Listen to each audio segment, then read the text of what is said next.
वरेण्य अतिथि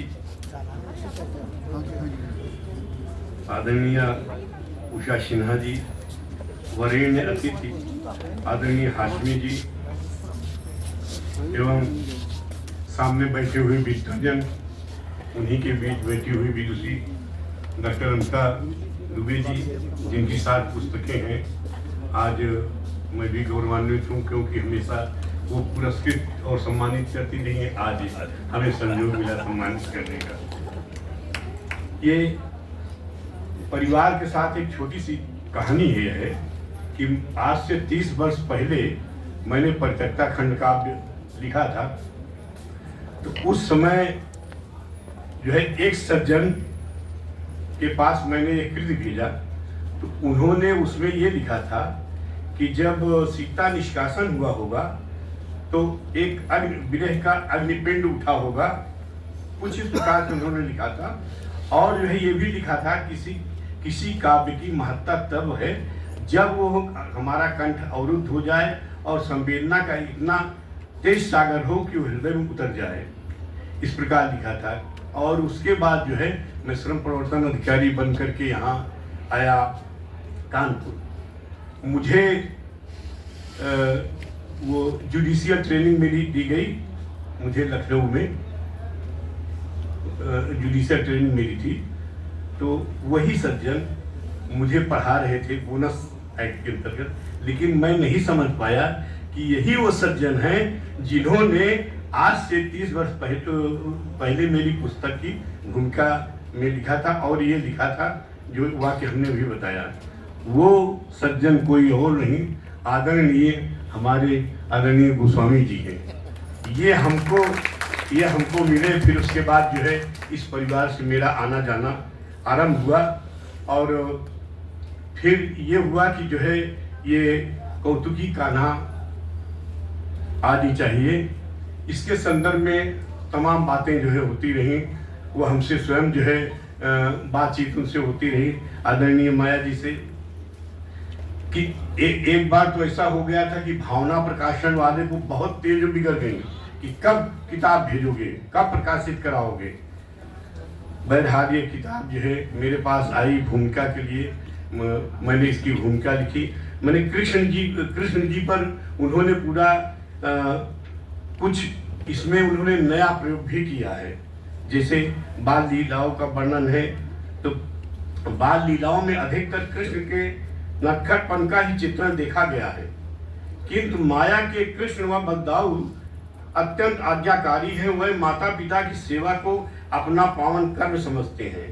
एक चित्र में माता यशोदा बैठी हैं, कृष्ण और बलदाऊ आते हैं, दोनों मिलकर यशोदा को बिस्तर पर लिटाते हैं। बलदाऊ कहते हैं, हे कृष्ण तू अभी छोटा है, माँ के चरण मुझे दबाने दे। कृष्ण कहते हैं, नहीं भैया, मेरा भी कर्तव्य है, ऐसा करते हैं, माँ का एक चरण आप दबाएं और एक चरण मैं दबाता हूँ।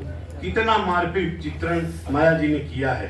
दोनों की बातें सुनकर यशोदा भाव विभोर होती हैं और उन्हें अपने हृदय से लगा लेती हैं। रचना देखें, कान्हा कहता दाऊ मिलकर एक एक चरण दोनों मिल दबाएंगे, आराम मिल जाएगा मैया को, नींद भी फौरन आ जाएगी।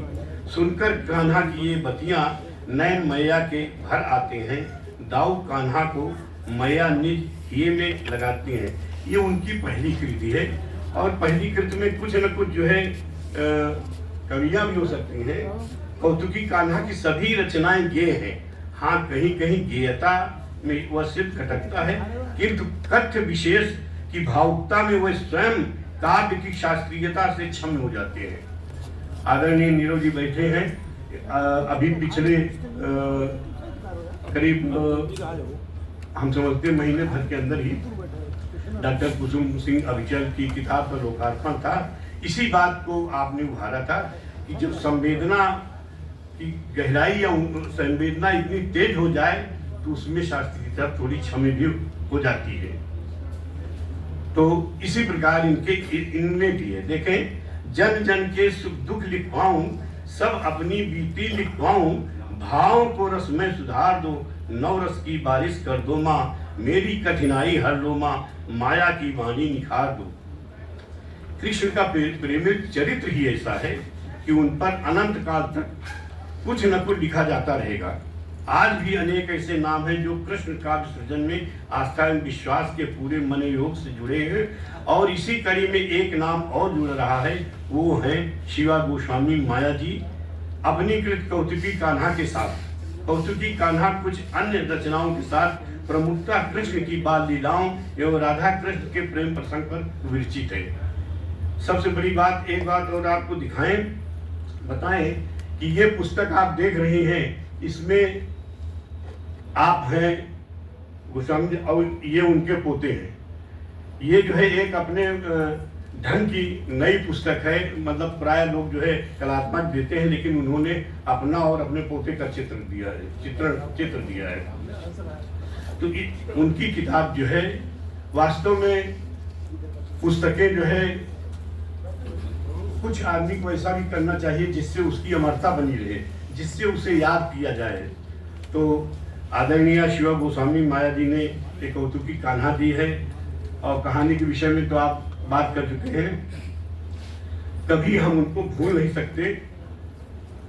एक मुक्तक देखें, कभी सुख कभी दुख के किस्से कहेंगी, कभी सुख कभी दुख के किस्से कहेंगी, गजल की दोहे की नदियां बहेंगी, मुझे याद करता रहेगा जमाना, मेरे बाद मेरी किताबें रहेंगी, मेरे बाद मेरी किताबें रहेंगी। एक और देखें, छुएगा विचारों का आकाश कोई, अगर वो मतलब ये किताब नहीं लिखी होती तो मैं ना भूमिका लिखा होता, ना आज यहाँ वक्तव्य देते, है ना।